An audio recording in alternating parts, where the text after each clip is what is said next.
রোদ বৃষ্টি উপেক্ষা করেই জাতীয় নাগরিক পার্টির জুলাই পদযাত্রা ১৩তম দিনে পিরোজপুরে।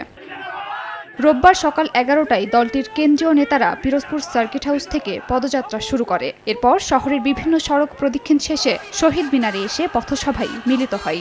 সেখানে সংক্ষিপ্ত পথসভায় অংশ নেন নেতারা। এ সময় বৃষ্টি মাথায় নিয়েই এনসিপি আহ্বায়ক নাহিদ ইসলাম বলেন, কেউ কেউ শুধু ক্ষমতা চায়, কিন্তু বিচার সংস্কার চায় না। পেশি শক্তির ব্যবহার করে আর কেউ ক্ষমতায় আসতে পারবে না বলেও মন্তব্য করেন তিনি। গণঅভ্যুত্থানের পরে আমরা একটা সরকার পাইছি, সকলে মিলে আসুন এই সরকারকে সহযোগিতা করি এবং দেশটাকে নতুন করে গড়ে তুলি।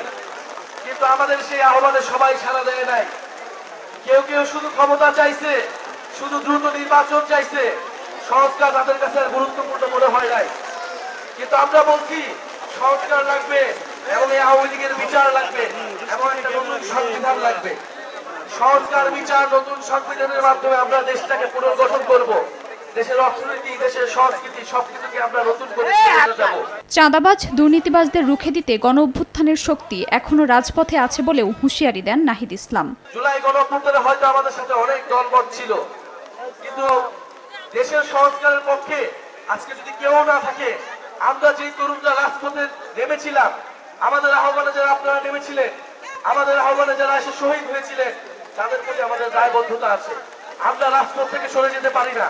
ঝড় বৃষ্টি যা কিছুই হোক না কেন, আমাদের রাজপথে আমাদের লড়াই চালিয়ে যেতে হবে। সোমবার পটুয়াখালী ও বরগুনায় জুলাই পদযাত্রা অনুষ্ঠিত হবে। সময় সংবাদ, পিরোজপুর।